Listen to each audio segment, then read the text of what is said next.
Ma cliente a donc un fils. Mais c'est très intéressant ça. Très intéressant pour ma fille, pour nous. Cette femme est extrêmement riche et son fils a l'air vraiment, vraiment très bien. En tout cas, il sera très bien pour ma fille. J'ai un plan.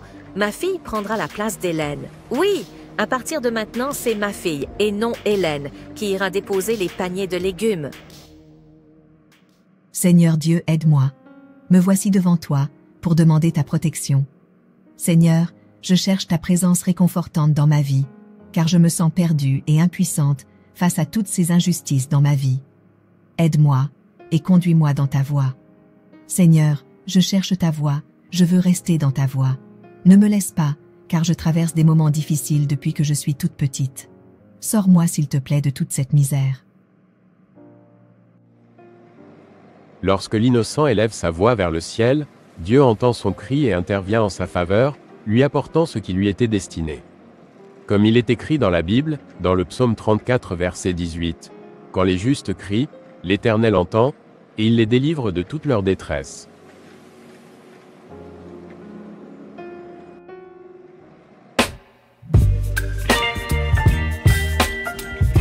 Dieu a changé son destin brisé.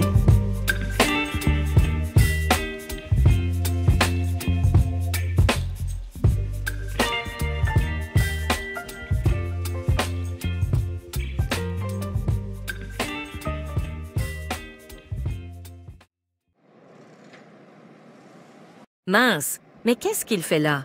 Et pourquoi il parle avec elle? J'ai ramené une bouteille de parfum qui a été laissée chez ma mère. La voilà, je crois qu'elle appartient à votre sœur. Ah, je ne suis pas au courant, mais donnez, je vais la lui rendre. Mais où est-elle? Je ne la trouve plus. Bon je ne comprends pas ce qui se passe. Je l'avais mise dans ma poche. Désolé. Et sinon, comment on vous appelle? Moi, c'est Vivion. Moi, c'est Hélène. Non, je dois intervenir. Hé, Hélène, tu n'as pas un inventaire à faire? Reprends le travail. C'est fait, ma tante. Bonjour. Bonjour. Bon, je vais vous laisser. Écoute, Hélène, il faut qu'on parle. Oh, ma tante, tu as l'air énervée? Bien sûr que je suis énervée. Je reviens de la maison et je te vois discuter avec cet homme. Tu n'as rien de plus important à faire? D'ailleurs, je t'interdis de discuter avec lui désormais. C'est le petit ami de ma fille. C'est compris? Écoute-moi bien, ma chère. Je suis ta tante. Je t'ai élevée. Et je sais ce qui est bon pour toi. Et cet homme n'est pas pour toi. Ce genre d'homme n'est pas pour toi. Tu ne devrais même pas lever le regard sur lui, tu as compris? Mais, je ne comprends pas. Je discutais juste, Et c'est justement là ton problème. Tu ne dois pas discuter, et surtout pas avec ce monsieur. Écoute, tu ne vois pas plus loin que le bout de ton nez. Moi, je vois l'avenir, et l'avenir pour toi, c'est de travailler encore plus dur pour faire grandir mon commerce. Ma réussite, c'est ta réussite. Tu comprends? Tu dois rester concentré. C'est compris? Oui, ma tante. Je ne comprends pas. Ça fait une semaine que ma cliente n'a pas appelé. D'habitude, elle demande son panier tous les mercredis. Il faut trouver un moyen d'y retourner pour que tu rencontres de nouveau le fils. Il est notre billet vers la fortune. Oui. Mais il y a quelque chose que je ne comprends pas. Pourquoi mon astuce avec le parfum n'a pas fonctionné? Je suis pourtant retournée chez ta cliente ce jour-là, mais son fils était parti et il ne m'a pas cherché. J'avais pourtant suivi chaque étape à la lettre. J'ai répété les incantations avec une précision, sans faute. J'y ai mis mon énergie et pourtant, rien. Rien ne s'est passé. C'est comme s'il y avait une force plus grande qui le protège, une force qui refuse de laisser mon désir s'imposer à son cœur. Je ne sais pas quoi penser. Ce jour-là, je l'ai vu au marché, en train de discuter avec ta cousine. Comment ça? Ne t'inquiète pas, je lui ai passé un savon. Elle ne s'approchera plus de lui.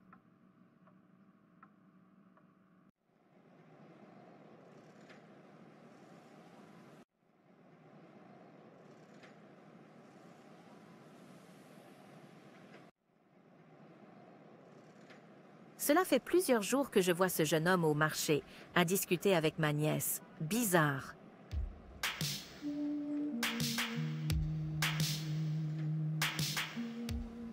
Je vais reprendre la même chose que hier, le même panier. Ma mère est fan. Ok, je vais vous préparer ça. Il va falloir se débarrasser de cette fille. Je ne peux pas me permettre qu'elle fasse concurrence à ma fille.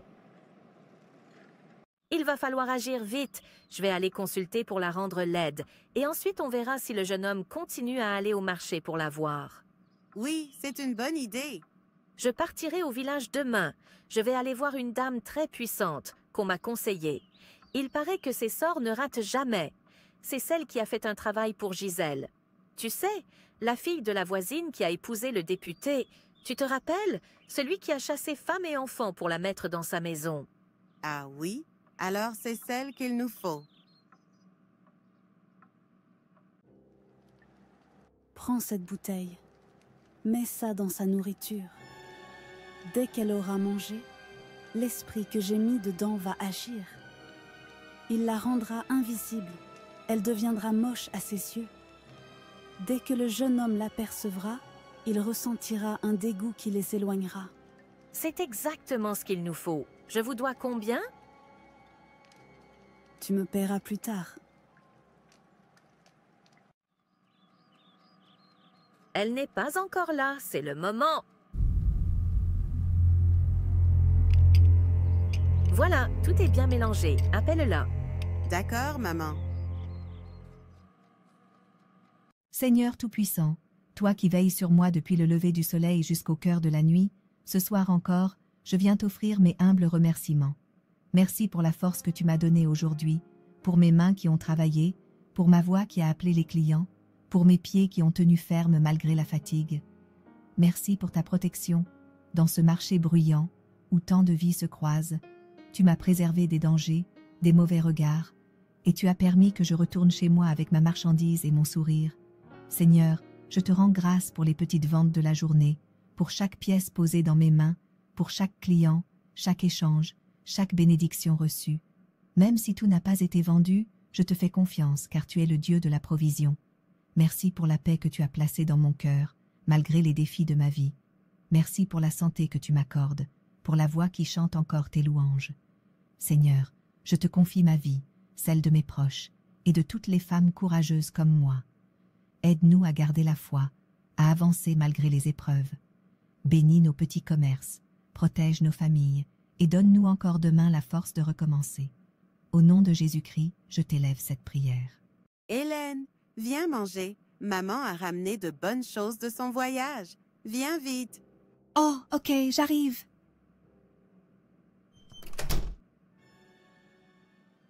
Et qu'est-ce qui se passe aujourd'hui?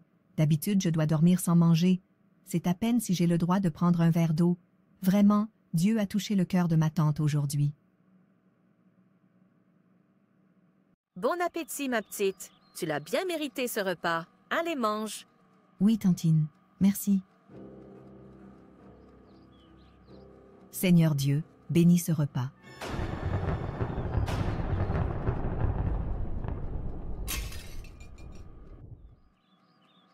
Pourquoi tu as fait tomber l'assiette? Comment tu as fait ça? Ce n'est pas possible. Tu te moques de moi? Je ne l'ai pas fait exprès. Je ne comprends pas comment l'assiette est tombée.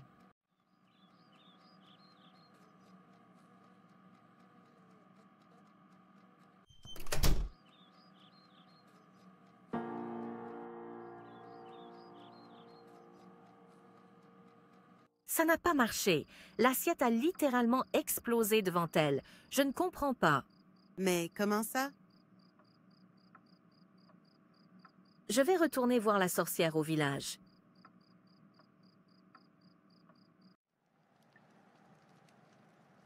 Je vais te donner quelque chose de plus fort. Ce que je vais te donner là va nécessiter un sacrifice. Ça veut dire qu'on va prendre la fille. Elle va passer dans l'au-delà. Tu es d'accord? Oui, sans hésitation. Prends-la. Tant qu'elle n'est plus un obstacle pour ma fille, fais tout ce que tu veux. Prends tout ce que tu veux. Alors rentre chez toi et reviens dans 2 jours. Je te donnerai un fétiche que tu mettras dans l'endroit où dort ta nièce, sous son lit. Quand elle se couchera, elle ne se réveillera plus. Mais attention, elle doit se coucher le jour où tu vas mettre ce fétiche, sinon le fétiche va pourrir et les conséquences vont être très graves. D'accord. Ok, elle n'est pas encore là. Je vais pouvoir placer le fétiche sous son matelas. Quand elle va rentrer, elle sera tellement fatiguée qu'elle va se coucher immédiatement, comme chaque soir.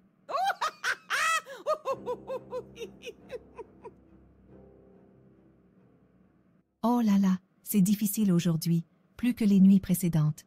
Je tombe de sommeil, mais les clients n'arrêtent pas de venir acheter. Vraiment, c'est incroyable. Je n'ai jamais autant vendu de marchandises. C'est une nuit bénie. Je me demande d'où viennent tous ces clients. Eh, je ne vais pas me plaindre, mais je suis tellement fatiguée maintenant. Enfin, j'ai servi mon dernier client. Vraiment quelle nuit. Je ne comprends même pas comment j'ai pu servir tout le monde. Et là, j'ai écoulé tout mon stock. C'est incroyable. Bon, je vais pouvoir partir. Mais à 7 heures, je vais devoir marcher jusqu'à la grande rue pour avoir le bus de 4 heures. Ma tante va me faire des problèmes, vu l'heure à laquelle je vais arriver à la maison. J'aurais déjà dû y être il y a au moins 2 heures. Mais bon, j'ai l'habitude de ces colères et mauvais traitements, même si là il est vraiment très très tard, ou alors elle sera contente que j'ai tout vendu. Enfin bon. Ah enfin, la grande rue, et en plus le bus est là, juste à temps, on dirait qu'il m'attendait. Mais où est cette fille? Il faut qu'elle rentre. Il ne reste pas beaucoup de temps. J'ai placé le fétiche depuis plusieurs heures et c'est presque le matin. Non, non et non. Et son téléphone qui ne passe pas.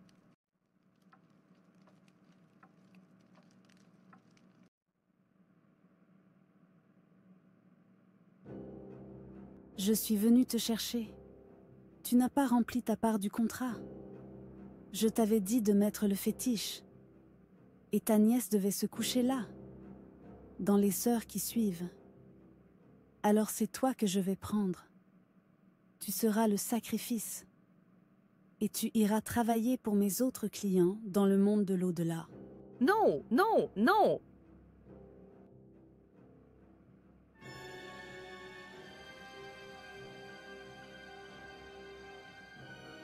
Mais qu'est-ce qui se passe ici?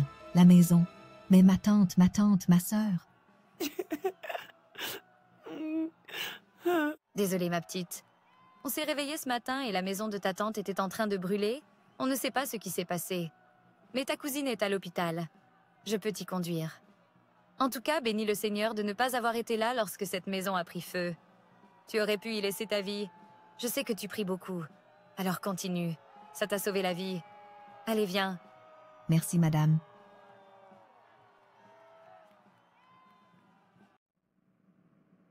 Comment? Quoi? Ma chère cousine, je ne sais pas par où commencer, ni comment trouver la force de te dire ce que je dois te dire. Mais ici, dans cet hôpital, je sens que le temps me manque, et je ne peux partir avec ce poids sur la conscience. Il y a une vérité que je dois te confesser. C'est à propos de moi, de maman, et de toi. Je ne sais même pas si tu pourras me pardonner, mais il faut que je parle pour me libérer. Tu te souviens de cette période où nous étions toutes les deux proches, presque comme des sœurs? Cette période quand tu es arrivée à la maison? Maman te maltraitait déjà, mais pour moi, tu étais comme la sœur que je n'avais pas. Surtout quand mon frère est parti à l'étranger, j'aurais bien voulu me rapprocher de toi, mais maman n'a jamais voulu. Alors je l'ai écoutée, mais je t'aimais bien quand même. Ça, c'était avant que les choses ne changent, avant que tout ne bascule. Oui, il y a quelques mois, il y a cette cliente de maman, une femme qu'elle fréquentait régulièrement, celle à qui tu apportais les paniers de légumes. Cette femme a un fils, et moi, je l'ai désiré plus que tout. Mais il n'a jamais regardé dans ma direction. Jamais. Et pourtant, il semble fasciné par toi. Chaque fois qu'il venait au marché avec sa mère, c'était toi qu'il cherchait des yeux, toi qu'il admirait. Et il revenait même seul, sous prétexte d'acheter des légumes. Mais c'était pour toi. Maman le voyait aussi, et cela l'a rendue furieuse. Elle ne supportait pas l'idée que toi, et pas moi, puisse attirer son attention. Cet homme est devenu une obsession pour moi, et pour elle, c'était une question de fierté, presque une vengeance. C'est là que tout a commencé. Cette jalousie, cette haine, maman m'a convaincue que tu étais un obstacle à mon bonheur. Ensemble, nous avons consulté des magiciennes. Oui, plusieurs. Ces femmes prétendaient pouvoir altérer ton destin, te priver de cette vie qu'elles jugeaient injustement remplie de lumière et de succès. Chaque tentative était un plongeon plus profond dans quelque chose de sombre, que je savais mauvais, mais que je n'ai pas su arrêter. À chaque fois, rien ne se passait, rien ne semblait t'atteindre. Ton sourire, ta joie, ta force restaient intacts. C'était comme si une force invisible te protégeait, comme si toute leur malédiction rebondissait contre toi. Et cette fois-ci, cette dernière tentative a tout changé. Maman était prête à tout. La magicienne lui avait dit que cette fois, il fallait un prix, un sacrifice. Je ne savais pas ce que cela impliquait, pas vraiment. Mais maman, aveuglée par sa rancune, n'a pas hésité. Ce qu'elle n'avait pas compris, c'est qu'elle sacrifiait sa propre vie, si le piège ne fonctionnait pas. Oui, sa propre vie. Et voilà, elle est partie. La magie qu'elle avait invoquée s'est retournée contre elle. Maintenant, je dois vivre avec cette culpabilité, et je sens la vie qui me laisse. Je sais que c'est ma punition pour avoir participé à tout cela. Je t'ai vu souffrir à cause d'elle, à cause de nous, pleurer en silence, et je n'ai rien fait.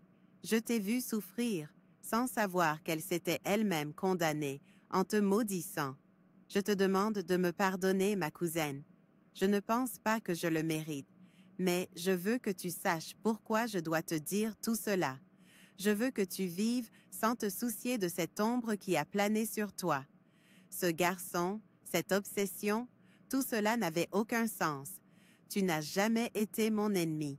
Peut-être que si les choses avaient été différentes, nous aurions été comme deux sœurs. Mais j'ai l'espoir que tu pourras me pardonner, tourner la page et continuer ta vie, libre de tout ce qui s'est passé. Je te demande pardon. Je te pardonne. Tu sais, je ne te mentirai pas. Apprendre tout cela n'est pas facile. Savoir que toi et ma tante avez nourri tant de ressentiments à mon égard, au point de chercher à m'ôter la vie, est une vérité difficile à accepter. Mais je veux te dire une chose essentielle. Je te pardonne. Tu sais, tout au long de ma vie, j'ai toujours senti que Dieu veillait sur moi. Il y a eu des moments où j'aurais pu tomber, où j'aurais pu faiblir, mais quelque chose m'a toujours soutenu. Maintenant, je comprends mieux. C'était Dieu. Oui, mon Dieu. C'est lui qui m'a protégé de tout mal. C'est lui qui a vu ton cœur et celui de ma tante, et qui a choisi de me garder en vie. Le Dieu que je sers est un Dieu de pardon. Il voit nos fautes, mais il voit aussi nos cœurs quand ils cherchent à se repentir. Tout comme je te pardonne aujourd'hui, je sais qu'il peut te pardonner aussi, si tu tournes ton cœur vers lui. La Bible dit dans Éphésiens 4,32 « Soyez bons les uns envers les autres, compatissants, vous pardonnant réciproquement, comme Dieu vous a pardonné en Christ. » C'est ce verset qui guide ma réponse. Je choisis de te pardonner parce que le pardon libère, parce qu'il permet à chacun de retrouver la paix. Tu ne dois pas rester prisonnière de la culpabilité. Oui, tu as fauté, mais ce qui compte, c'est ce que tu fais maintenant. En confessant tout cela, tu as montré que tu regrettes profondément. Sache que je ne nourris aucun ressentiment contre toi. Mon cœur est en paix, et je prie pour que le tien le soit aussi. Ma prière est que tu trouves la rédemption et que tu découvres à ton tour l'amour immense et inconditionnel de Dieu. Sache que je t'aime malgré tout et qu'il n'est jamais trop tard pour reconstruire, pour commencer à nouveau, même si c'est dans les derniers instants. Repose-toi, prends soin de toi et tourne ton cœur vers celui qui est le seul vrai Dieu. Je vais prier pour toi.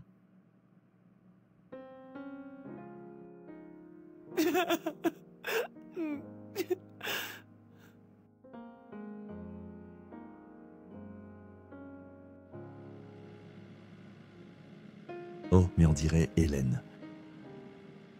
Xavier, arrêtez la voiture.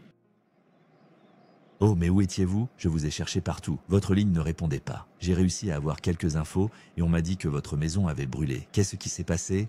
C'est une longue histoire. J'ai tout mon temps. Venez me raconter ça à la maison. Maman est là-bas, elle sera ravie de vous revoir. Et ne vous inquiétez de rien, je m'occupe de tout. Maintenant que je vous ai retrouvé, je ne vous lâche plus. Merci. Tu vas nettement mieux, c'est bien. Gloire à Dieu. Oh, tu es toute belle, et je te remercie de m'avoir assisté et aidé autant dans la prière que financièrement. Je vois que cet homme prend bien soin de toi. Je suis contente, tu le mérites. Merci. Pour les finances, c'est Vivion qui a effectivement tout financé. C'est lui qu'il faut remercier. Mais du coup, maintenant que tu es guéri, que veux-tu faire? Tu as pensé à quelque chose? Oui, je vais aller rejoindre mon frère quelques semaines, et ensuite, je verrai bien ce que je fais. J'aimerais aller au village. Maman avait des terres là-bas, et je pense que je pourrais les exploiter. J'ai envie d'être au calme, réfléchir à ma vie. Ok. Si tu as besoin de quoi que ce soit, appelle-moi. N'hésite pas. Merci.